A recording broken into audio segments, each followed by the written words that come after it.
우리 하나님 말씀 여호수아 12장 1절에서 24절의 말씀이에요. 좀 길고 지루하더라도 저랑 함께 제가 한 절 읽고 여러분 한 절 읽고 교독하면서 하나님 말씀 읽는 가운데서도 하나님의 놀라운 은혜가 여러분에게 있기를 축복합니다. 자, 여호수아 12장 1절에서 24절이에요. 제가 먼저 읽겠습니다. 이스라엘 자손이 요단 저편 해 돋는 쪽 곧 아르논 골짜기에서 헤르몬 산까지의 동쪽 온 아라바를 차지하고 그 땅에서 쳐 죽인 왕들은 이러하니라.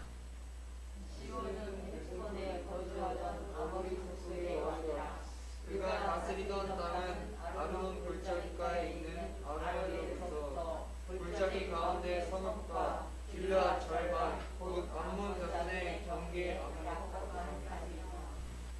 또 동방 아라바 긴네롯 바다까지이며 또 동방 아라바의 바다 곧 여메의 벤여 시못으로 통한 길까지와 남쪽으로 비스바 산 기슭까지이며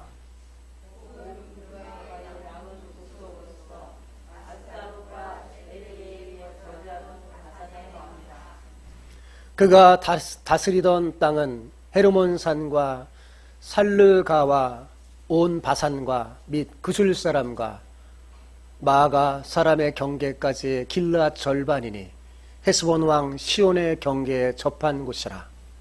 여호와의 종 모세와 이스라엘 자손이 그들을 치고 여호와의 종 모세가 그 땅을 루ben 사람과 갓 사람과 므낫세 반 지파에게 기업으로 주었더라. 여호수아와 이스라엘 자손이 요단 이편 곧 서쪽 레바논 골짜기에 바알갓에서부터 세일로 올라가는 곳 한락산까지 쳐서 멸한 그 땅의 왕들은 이러하니라. 그 땅을 여호수아가 이스라엘의 지파들에게 구분에 따라 소유로 주었으니 산지와 평지와 아라바와 경사지와 광야와 네겝 곧 헷 족속 아모리 족속과 가나안 족속과 그리스 족속과 히위 족속과 여부스 족속의 땅이라. 하나는 여리고 왕이요 하나는 베델 곁에 아이 왕이요 하나는 예루살렘 왕이요 하나는 헤브론 왕이요 하나는 야레몬 왕이요 하나는 라기스 왕이요 하나는 베셀 왕이요 하나는 드빌 왕이요 하나는 게델 왕이요 하나는 호르마 왕이요 하나는 아라 왕이요 하나는 림나 왕이요 하나는 아둘람 왕이요 하나는 답보아 왕이요 하나는 헤벨 왕이요 하나는 마돈 왕이요 하나는 하솔 왕이요 하나는 다이낙 왕이요 하나는 무깃도 왕이요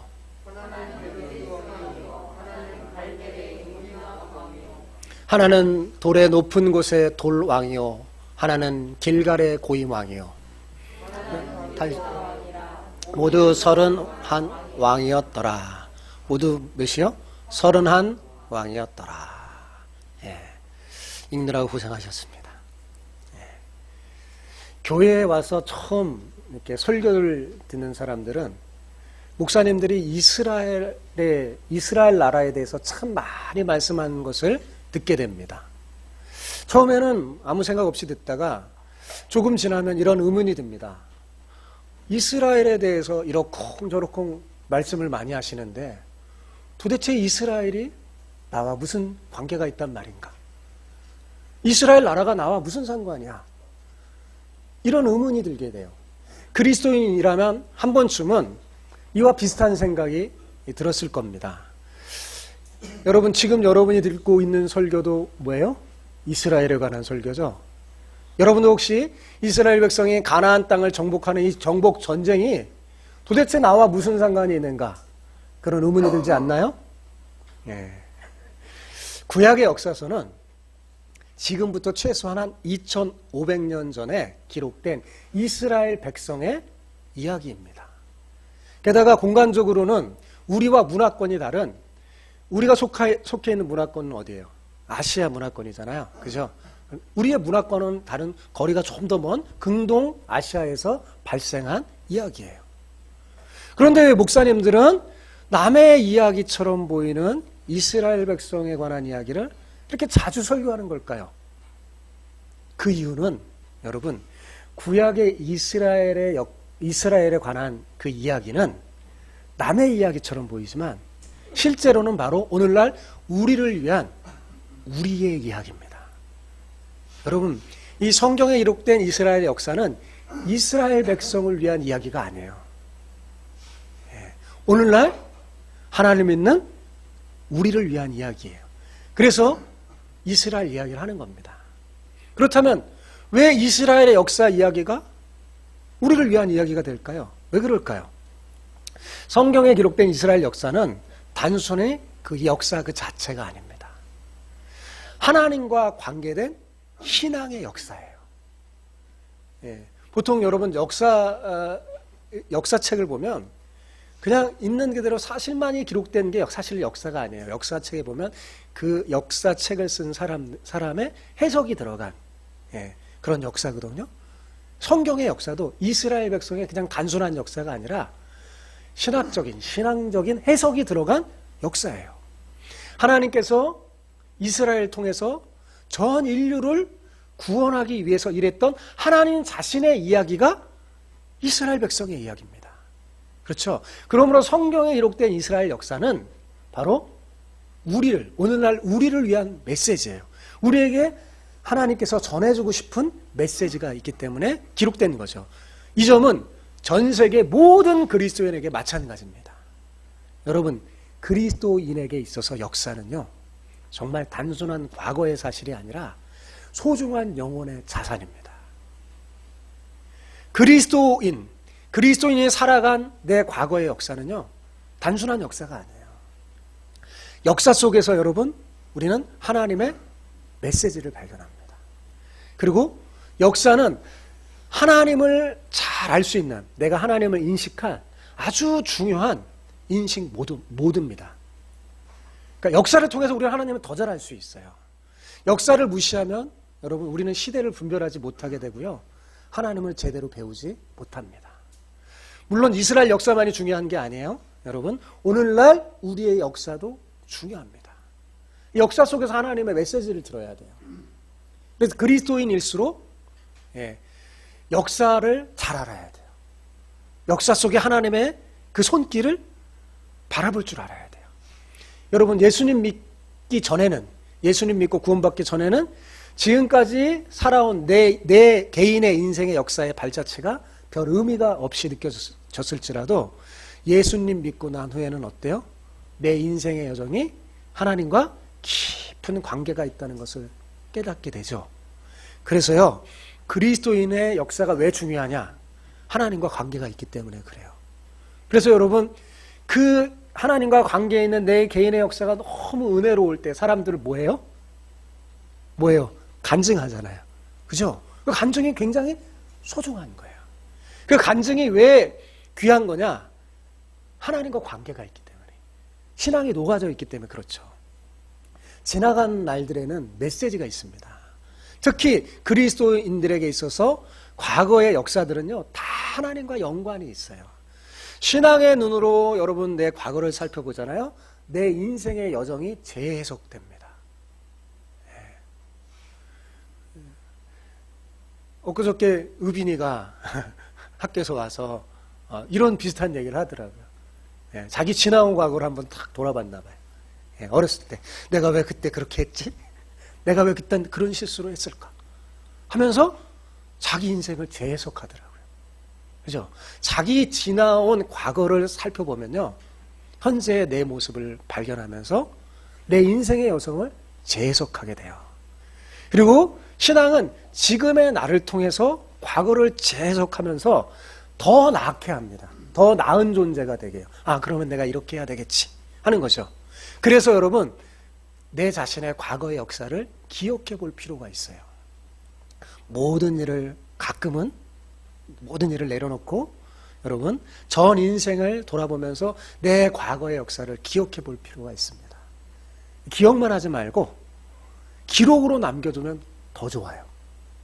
여러분, 그러면 어떤 일이 벌어지느냐? 우리 인생 가운데 역사했던 그 하나님의 손길을 생생하게 느낄 수 있습니다. 그뿐만 아니라 역사를 딛고 일어서는 업그레이드된 믿음을 얻을 수 있어요. 오늘 옆 사람에게 이렇게 축복하면서 인사했으면 좋겠어요. 역사를 딛고 일어서는 업그레이드된 믿음을 가지길 축복합니다. 네, 우리 다 같이 인사해보죠. 시작. 역사를 딛고 일어서는 업그레이드된 믿음을 가지시길 축복합니다. 네. 그러니까 여러분, 과거를 이렇게 되다보고 역사를 기억해보는 게 얼마나 유익한지 몰라요. 그래서 어린 시절에 일기를 쓰게 하잖아요. 일기는 그 훈련을 하는 거거든요. 하루하루를 돌아보는 거잖아요. 돌아볼 때 내 인생을 해석하게 되고 더 나은 인생을 살게 하는 거예요. 일기만이 아니라 가끔은 내 오래된 과거의 역사를 돌아보는 게 얼마나 유익한지 모릅니다. 우리는 성경에 기록된 이스라엘의 역사를 보면서 하나님이 누구신지, 그리고 나는 누군지, 우리가 누구인지, 또 우리가 무엇을 해야 하는지 깨닫게 됩니다. 여러분, 우리가 지금 살펴보는 여호수아서도 마찬가지예요. 우리는 여기에서 하나님이 누구신지 배워요. 하나님은 어떤 분인지, 그리고 우리는 누구인지 그것도 알게 되는 거죠. 그러면서 또 나는 무엇을 해야 하는 존재인지, 내가 어떻게 살아야 하는지 그것을 발견하게 됩니다. 자, 여러분, 여호수아에서 하나님이 어떤 분입니까? 하나님이 어떤 분으로 그려져요? 하나님은 이스라엘 백성을 위하여 이스라엘이 싸우는 그 전쟁 속에서 군대 장관으로 묘사되잖아요. 그죠? 하나님은 이스라엘 백성의 군대 장관이었어요. 여러분, 그 하나님은 오늘날 인생의 영적 전쟁을 하는 우리의 인생의 군대 장관이기도 하시님을 믿으시기 바랍니다. 하나님은요, 이스라엘의 군대 장관만이 아니라 우리의 인생의 군대 장관이세요. 하나님이 부르시고 선택한 이스라엘 백성은요, 탁월하고 뛰어나서 하나님 선택한 거 아니에요. 성경을 읽어보면 그들이 어떤 민족보다 뛰어나거나 탁월한 게 아니에요. 오히려 좀 더 모자랄 때가 더 많습니다. 그러나 하나님이 그들을 부르신 것은요, 그들을 인류를 구원한 거룩한 도구로 사용하기 위해서 선택한 거예요. 그렇다면 뭘까요?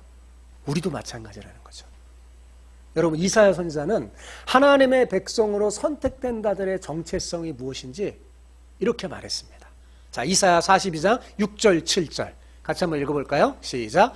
나 여호와가 의로 너를 불렀은즉 내가 내 손을 잡아 너를 보호하며 너를 세워 백성의 언약과 이방의 빛이 되게 하리니 내가 눈먼 자들의 눈을 밝히며 갇힌 자들을 감옥에서 이끌어내며 흑암에 앉은 자를 감방에서 나오게 하리라. 이스라엘의 선택은 그 자체의 목적이 있는 게 아니라 모든 인류에게 하나님이 누구신지 알려주고 흑암에 처한 그 인류를 어떻게 해요? 구원하는 도구였어요. 이것은 그들이 가나안 땅에서 이루어야 할 사명이었습니다. 오늘날 우리도 마찬가지예요. 여러분, 본절에 이사야서 있잖아요.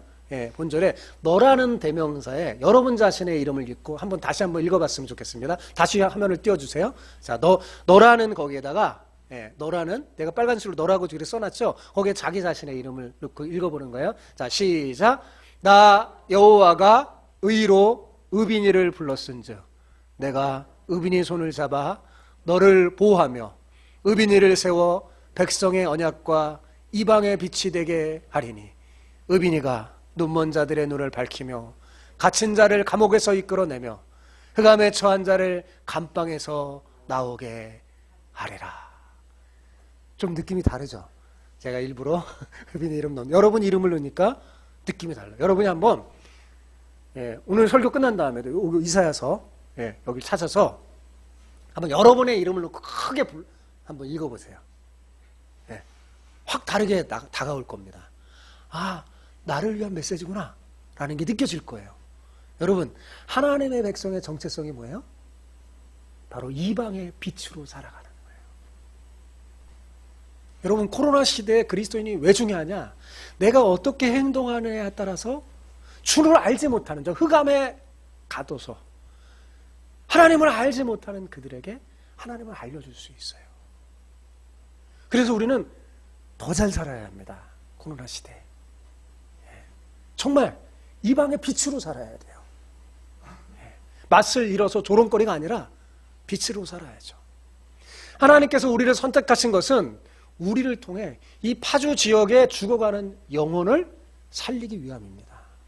그죠? 파주 지역에는요, 영적으로 눈먼 사람들과 사탄에 의해서 보이지 않는 감옥에 갇힌 사람들과 흑암에 앉아서 울고 있는 영혼들이 많아요. 알지도 모르는 채. 여러분, 하나님께서는 우리를 통해서 바로 그들의 그 영적인 눈을 밝히고 흑암 가운데 앉아서 정말 통곡하는 그들에게 손을 내밀어서 그들을 건져내기 위해서 저와 여러분을 구원해 주신 거예요. 선택하신 거예요. 하나님의 교회를 세운 거죠.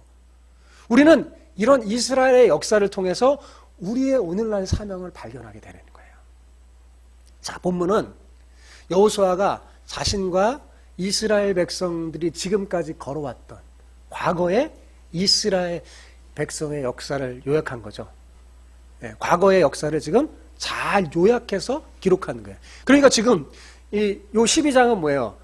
여호수아 1장에서부터 11장까지의 그 내용을 뭐예요? 다시 요약해서 기록한 거죠. 그죠? 여호수아는 여기에서 하나님께서 이스라엘 백성을 부르시는 해 약속의 땅으로 인도하는 과정에서 이스라엘 자손이 정복한 왕들의 명단을 기록했어요. 그죠? 1절에서 6절까지는 요단 동편에, 저기 보면 저편이라고 돼 있죠. 성경에 요단 저편은 동편을 말하는 거예요. 요단 동편에 정복한 왕들의 명단을 기록했습니다. 그리고 7절에서 24절까지는 요단 서편에 기록한 정복한 왕들의 명단이에요. 그러니까 오늘 본문에는 두 단락으로 딱 나눌 수 있어요. 1절에서 6절, 7절에서 24절까지. 자, 그리고 7절에서 24절까지 요단 서편에 바로 이 편의 명단들은 딱 세 부류로 나눕니다. 9절에 보면 중부지역, 이스라엘이 중부지역을 먼저 정립했잖아요. 여리고성과 아이성. 9절에 보면 중부지역, 그리고 10절에서 16절까지는 남부지역, 그리고 17절에서 24절은 북부지역에서 정복한 왕들의 명단을 기록하는 거예요.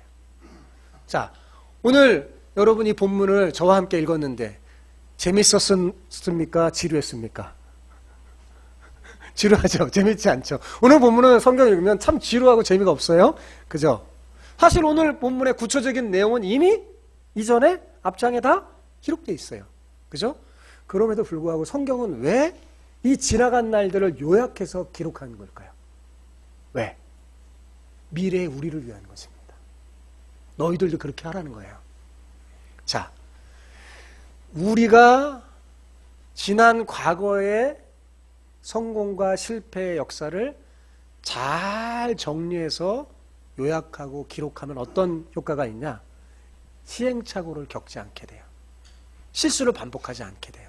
그리고 현재를 더욱 알차게 살 수 있습니다. 그뿐만 아니라 현재에 닥치는 어려움을 이길 수 있는 힘을 가져요. 왜냐하면 그리스도인의 삶은 항상 하나님이 함께 하거든요. 과거를 돌아보면 어떤 일이 있냐? 하나님이 그렇게 어렵고 힘들었을 때 하나님이 나와 함께 했던 역사가 다 개개인적으로 있어요. 그것을 알게 돼요. 그러면 어떻게 되냐? 지금 내가 겪는 어려움도, 과거에 내가 이렇게 참 힘들고 어려웠었는데 나 혼자가 아니라 하나님이 함께 하셔서 이기게 하셨구나. 그렇다면 지금 내가 겪는 어려움 하나님이 이기게 해주시겠구나. 하나님이 내 인생의 군대 장관이잖아요. 하나님이 싸워주시겠고 이기게 해주시겠구나 라는 믿음이 생길까요? 안 생길까요? 그럼 믿음이 생긴단 말이에요. 그래서 고난을 이길 수 있는 믿음을 가지게 돼요. 여러분, 그래서 성경은요, 우리로 하여금 과거의 역사를 기억할 수 있도록 지루하리만큼 반복하여 과거의 역사를 기록합니다. 그래서 성경의 큰 특징 중에 하나가 뭐냐면 막 이야기를 하다가 자꾸 또 과거에 앞에서 한 얘기를 또 요약해서 기록하고 또 기록하고 그런 일을 반복합니다. 그건 뭐라고요? 우리도 인생을 살면서 그렇게 하라는 거예요. 여러분도 그렇게 하라는 거예요. 그게 유익합니다. 저는 본문을 묵상하면서 내 자신, 우리 자신에 관한 과거의 역사도 잘 정리해서 기록해두면 정말 유익하겠다는 생각이 듭니다. 자서전 그 유명한 사람만 쓰는 게 아니에요. 여러분 스스로도 한번 여러분 자신의 역사를 기록해 볼 필요가 있는 것 같아요. 앞에서도 제가 말했듯이 우리 그리스도인의 역사는 뭐예요? 단순한 역사가 아니라 하나님과 연관된 신앙의 역사라고 그랬죠. 그래서 여러분의 인생의 역사는 소중한 거예요. 그러므로 아무리 바쁘더라도 가끔은 멈춰서서 지나간 과거를 깊이 묵상하면서 생각하고 반성하는 그런 여러분 되시기 바랍니다. 그런데 이렇게 생각만 하지 말고 뭐예요? 한번 좀 기록해 보면 더 유익할 것 같아요. 여러분 물건도 하나하나 정리하다 보면 어때요? 이건 필요한 물건, 필요하지 않은 물건이구나, 불필요한 물건이나 이구나 하면서 정리하게 되죠. 버리게 돼요. 그리고 소중한 물건은 다시 보면서 만져보면서 추억을 되새기잖아요. 이게 나에게 어떤 추억이 있는데 만져봅니다. 그러다 보면 어때요? 내 물건에 대한 애착도 생기고 관심이 생기고 그리고 삶이 정리가 돼요. 요즘은 정리에 관한 책들이 정말 많습니다. 하루 15분 정리의 힘, 인생을 빛나게 하는 정리의 마법, 지금 당장 달라지는 정리의 기술 등 여러분 인터넷에서 검색하면 정리에 대한 걸 검색하면 수많은 책들이 쏟아져 나와요. 그 중에 한 권 정도는 읽어볼 필요가 있는 것 같아요. 여러분 심지어 정리 수납 전문가 자격증 시험이 있을 정도입니다. 왜 사람들이 이렇게 정리에 대해 관심을 갖게 됐을까요? 책들이 쏟아지는 것 같을까요? 정리하면 인생이 훨씬 더 복되게 산다는 것을 사람들이 알기 때문입니다. 여러분 오늘 설교 듣고 집안도 한번 정리해 보세요. 집안도 물건도 정리하면 유익해요. 자, 물건도 정리하면 이렇게 유익한데 하물며 우리의 인생의 과거를 돌아보며 정리하면 얼마나 유익하겠어요. 그죠? 훨씬 더 유익합니다. 과거에 정말 잘못된 나의 습관들, 모습들 그거 발견하면 어떻게 해요? 그거 벗어버려야죠. 버리게 돼요. 그리고 그때 잘했던 것 소중한 거잖아요. 하나님 앞에. 여러분 만약 우리가 정기적으로 내 자신의 인생을 돌아보면서 정리하는 깊은 경건의 시간을 갖는다면 여러분은 훨씬 더 멋진 인생을 살게 될 겁니다. 그런데 뭐라고요? 생각만으로 정리하지 말고 어떻게 하라고 그랬어요? 여호수아처럼 글로 정리하시기 바랍니다. 훨씬 유익해요. 그리고 여러분 그걸 간직해 두세요. 그러면 어떤 유익이 더 있냐? 누군가에게 하나님에 대해서 누군가에게 복음을 전할 때요 정말 효과적으로 전하게 돼요. 다른 게 아니라 내 이야기를 가지고 내가 하나님을 만나기 전에 있었던 내 역사가 있잖아요. 그죠? 내가 하나님을 만난 후에 역사가 있고 내가 믿음이 없었을 때의 역사가 있고 내가 믿음이 성령 충만했을 때의 역사가 있죠. 그죠? 그게 평상시 정리하여 글로 되면요 이게 잘 정리가 돼, 내 스스로. 그래서 사람들에게 기꺼이 복음을 전하는 거룩한 도구가 됩니다. 여러분 여호수아와 이스라엘 백성들이 후일에 오늘 본문을 다시 볼 때 어떤 느낌을 받게 될까요? 여러분 우리는 지루했지만 이스라엘 백성들 후일에 이 본문을 읽으면 전혀 지루하지 않을 거예요. 그렇죠? 그들이 이 본문을 읽으면 어떤 느낌을 가질까요? 우리가 하나님의 약속에 따라 그 하나님의 약속을 신뢰하고 그 말씀에 따라 순종할 때 아무리 어렵고 힘든 상대를 만나도 결국 승리할 수 있겠구나. 여러분 그런 생각이 들지 않겠어요? 이 기록을 보니까 정말 우리가 정말 하나님의 약속의 말씀을 따라 순종하면 여기에 기록된 왕들이 대단한 왕들이거든요. 여러분 보잘것없었던 이스라엘 백성들이 가나안에 그렇게 크고 장대한 아낙 자손을 물리치고 31명의 왕과 그의 나라를 쳐서 멸한 그 과거의 역사를 볼 때 여러분 이스라엘 백성들 그 식었던 그 가슴이 다시 뜨거워지지 않겠어요? 그죠? 힘이 생길 거예요. 본문은 바로 그런 영적인 활력소 같은 그런 양압과도 같은 그런 이스라엘 백성의 말씀입니다. 여호수아는 가나안에 들어와 정복한 이 왕들의 명단만이 아니라 가나안 땅에 들어오기 전에 모세를 통해 요단 저편, 동편에 있었던 정복한 왕들의 명단도 본문에 기록됐어요. 왜 그랬을까요? 왜냐하면 요단 동편에 있는 땅도 마찬가지로 한 하나님의 백성의 기업이기 때문입니다. 거기에도 기업을 얻었잖아요. 그죠? 그래서 여호수아는 요단 동편과 서편으로 나누어진 이스라엘 민족이 다른 민족이 아니라 한 민족이고 동일하게 하나님께서 주신 땅을 기업으로 얻었음을 분명히 밝히는 거예요. 기록해 놓는 거예요.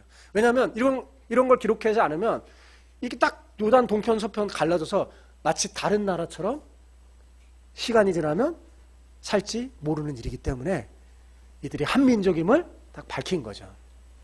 그래서 동편의 왕들을 이름을 여기에 포함시킨 이유가 바로 여기에 있었던 겁니다.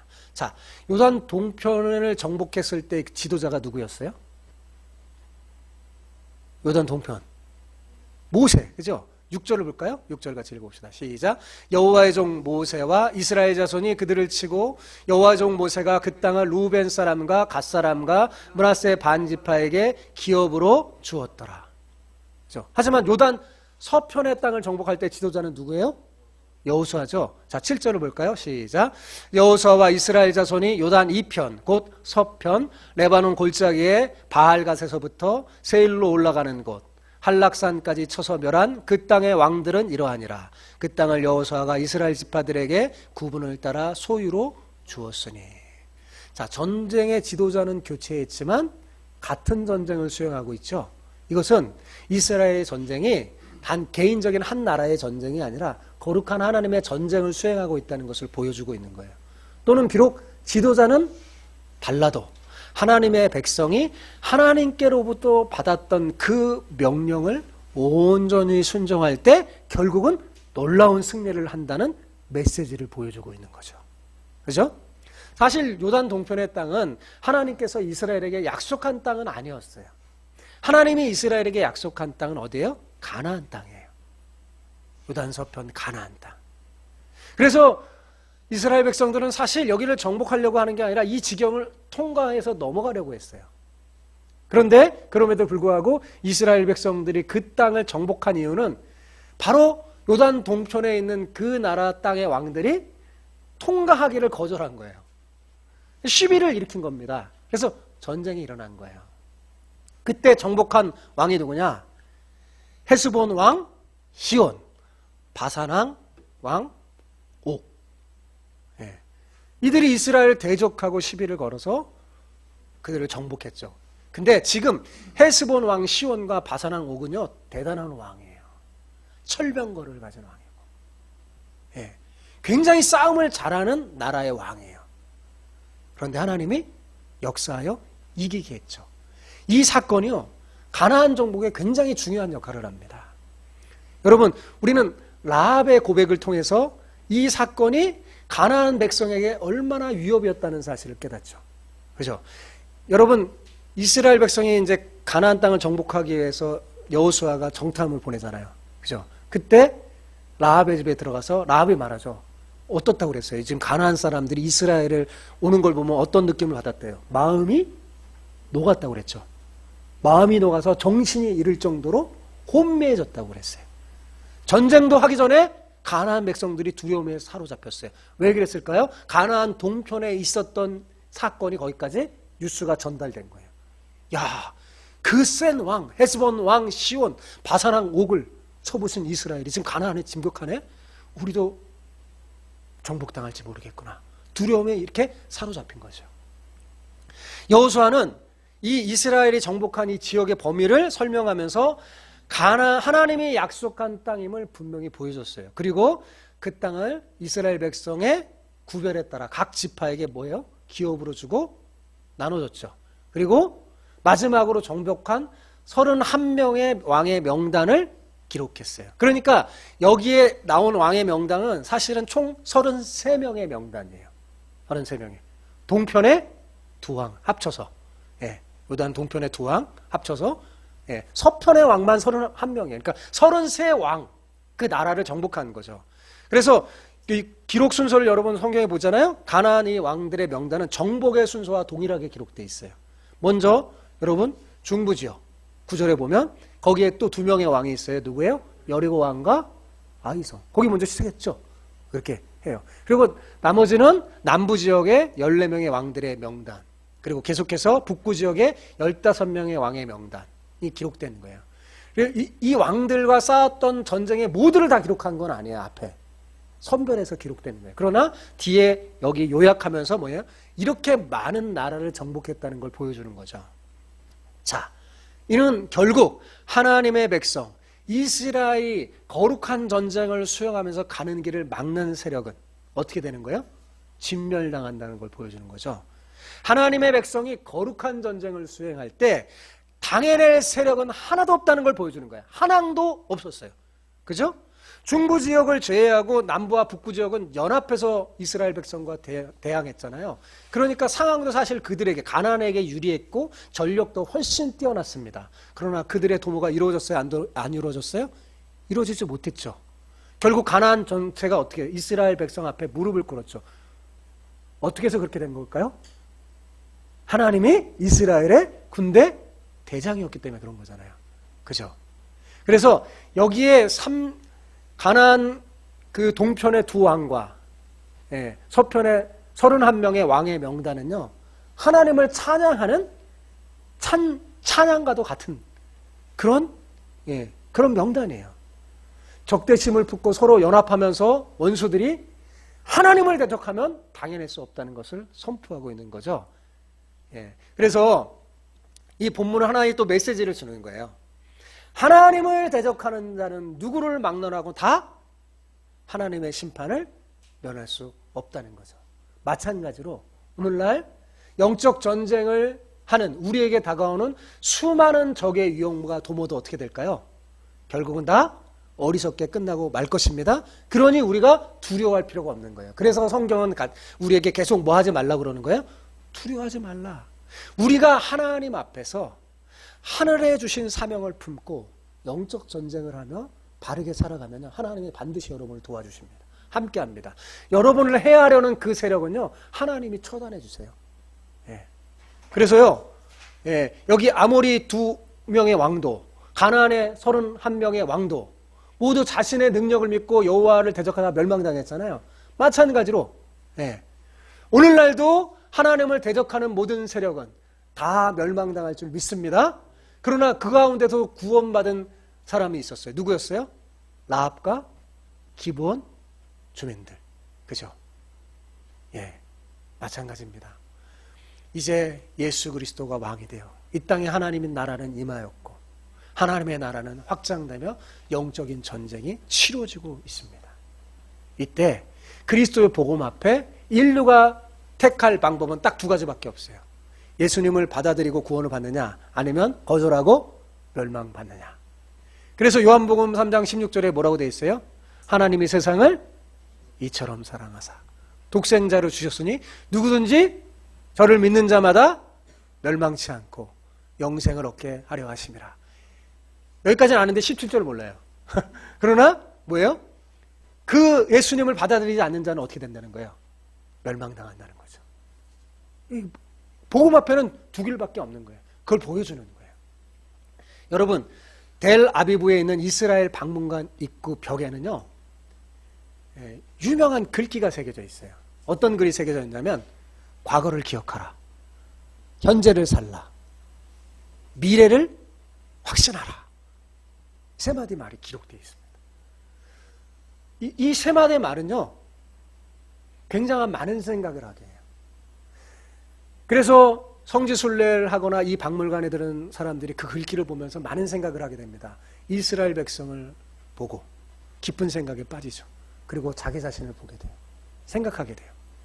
아, 과거를 기억하라. 여러분, 과거 없는 현재가 있을까요? 없죠. 현재 없는 미래도 없죠. 예. 과거는 이미 지나간 것처럼 보이지만 여러분, 그때 받았던 분에 넘치는 은혜가 현재의 나를 있게 하는 겁니다. 그죠? 무엇보다도 과거에는 나를 향한 하나님의 손길과 메시지가 있어요. 성경은 말합니다. 신명기 5장 15절. 우리 같이 읽어볼까요? 너는 기억하라. 내가 애굽 땅에서 종되었더니 너희 하나님 여호와가 강한 손과 편팔로 너를 거기서 인도하여 내었더니. 이것으로 뭐 하라고요? 기억하라. 사랑하는 성도 여러분, 우리의 과거를 기억해서 이 하나님의 손길, 메시지를 발견하면요, 첫 번째로 뭐가 유익하냐? 과거보다 더 중요한 현재를 더 분명하고 알차게 여러분이 살 수 있어요. 여러분 잘 아는 대로 현재라는 말과 선물이라는 말이 영어에서는 똑같이 present라는 말로 동일하게 쓰고 있죠. 그죠? 여기에는 굉장한 메시지가 있는 것 같아요. 현재라는 시간이 하나님이 주신 선물이라는 의미일 겁니다. 여러분, 선물은 아무렇게나 받아서 관리하면 선물을 준 사람에게 예의가 아니겠죠. 그죠? 선물을 준 사람이 아주 섭섭할 거예요. 내가 누구에게 소중한 선물을 줬는데 내 선물은 막 아무렇게 막 방치해버려. 섭섭하겠죠. 그죠? 하나님이 여러분에게 무슨 선물을 줬어요? 현재라는 오늘의 선물을 줬어요. 그 선물을 소중하게 간직하길 바랍니다. 그러므로 우리가 하나님께 받은 현재라는 이 시간의 선물을 어떻게 해야 되겠어요? 최대한 아끼고 관리해서 선물을 주신 분을 기쁘게 해야 되겠죠? 그죠? 과거를 기억하여 하나님의 손길과 메시지를 발견하면요, 두 번째로 미래를 확신하며 갈 수가 있어요. 대부분의 사람은 미래에 대한 확신이 없어서 염려와 근심 속에 산다고 해도 과언이 아닙니다. 오늘날 현대에는 정말 미래에 대한 두려움에 사로잡혀 있어요. 왜냐하면 미래가 불투명하고 코로나 시대 더 그렇죠. 앞으로 어떻게 될지 몰라요. 어떻게 되면 어떻게 살아야 될지 늘 불안 속에 있습니다. 그래서 사람들이 자꾸 보험 그러는 거예요. 그러나 그 보험이 정말 미래를 보장해 줄까요? 그렇지 않습니다. 보험사도 망하는 수가 있어요. 나라도 망하잖아요. 나라도 파탄하기도 하고요. 그죠? 그러나 우리 그리스도인은 어때요? 미래를 두려워하지 않습니다. 왜요? 우리와 함께 하신 하나님 때문에. 그죠? 그분이 어때요? 내 미래를 책임져 주시고 인도해 주실 것을 믿습니까? 그죠? 우리는 그런 그리스도인이에요. 그래서 과거 속에서 메시지를 발견하는 사람은요, 과거의 역사를 딛고 일어서서 현재를 더 알차게 멋지게 살 뿐만 아니라 미래를 확신하며 살아가는 겁니다. 사랑하는 성도 여러분, 오늘 이 설교를 듣고 돌아가면 여러분 잠시 한번 여러분의 과거를, 잠시 모든 일을 좀 접어두고 여러분이 지금까지 걸어왔던 여러분의 과거를 한번 생각해 보세요. 과거를 돌아보는 그런 깊은 경건의 시간을 가지시기 바랍니다. 한번 가져보세요. 가져보라는 거예요. 그리고 할 수 있다면 기록해 보세요. 노트에 한번 기록해 보세요. 여러분의 과거 역사를 기록해 보세요. 글 쓰는 거 싫은 사람은 타자 쳐요. 검색 타자로 몇 월 며칠 나의 인생의 여정 하면서 생각해 보면서 기록하는 거예요. 그러면요, 여러분과 함께 했던 하나님의 손길이 있었음을 보고 굉장히 놀라게 될 거예요. 야, 내 인생에 이런 어려움, 이런 위기, 이런 게 있었는데 야, 놀랍게 하나님이 함께 했구나. 여러분, 그러면서 어떻게 해요? 힘이 생깁니다. 그리고 내 실수도 돌아보게 돼요. 내가 왜 그때 그런 생각을 했지? 그런 실수를 했지? 내가 지금 그 실수 하지 말아야지 하면서 현재를 알차게 살아가면서 현재를 살아가는 지침을 얻어서요, 미래를 더 알차게 살아갈 겁니다. 사랑하는 성도 여러분, 과거를 기억해서 역사 속에 역사를 딛고 일어서서 업그레이드 된 그 믿음으로 더 멋지게 현재를 살고 미래를 살아가는 여러분 모두가 되기를 축복합니다.